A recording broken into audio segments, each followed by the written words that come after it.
Well, this is the wrap-up on this Les Paul Studio. Now, before I bring it into the house and let you hear it, I just want to sort of go stem to stern and show you exactly what was done to this guitar.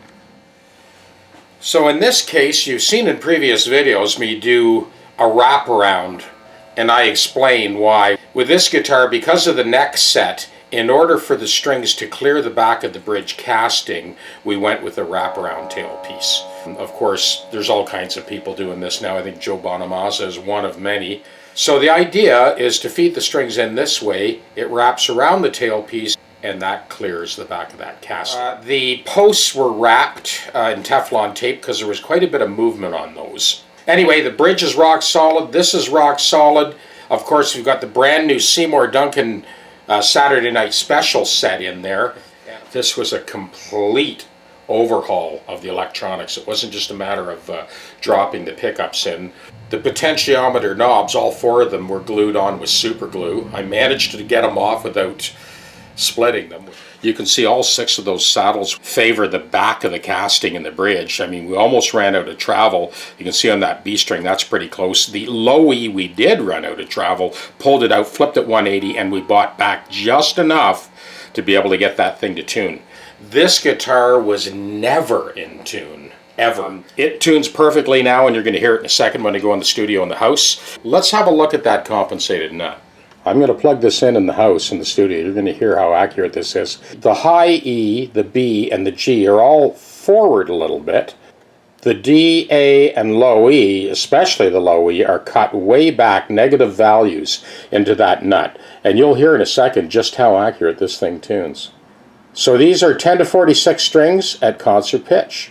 Let's have a listen. This is the ultimate sobriety test for your Les Paul tuning. This is what everybody does, right? Open string and 12th fret. Open string 1st fret. And now we'll play the 7th fret note and its corresponding octave. Here's our A string. 12th fret.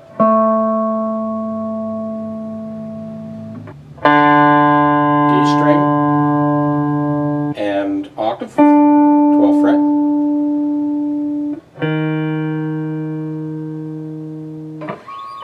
Open 3rd string, octave.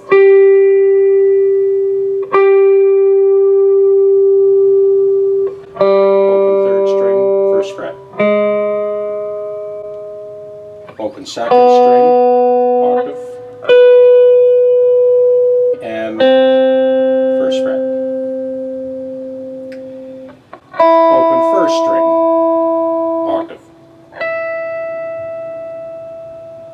Open 1st string and 1st fret. 5th string, 7th fret.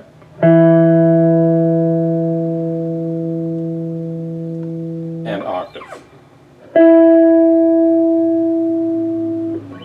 4th string, 7th fret, and octave. Or his finger picked through a few chords, not something you'd normally do on a Les Paul, but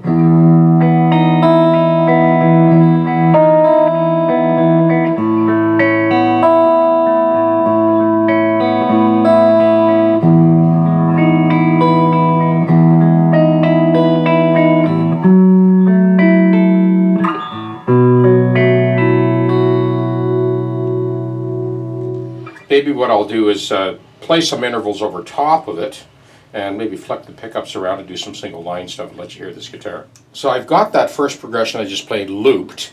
I'm going to layer some more chords over top of that. So we'll let that play.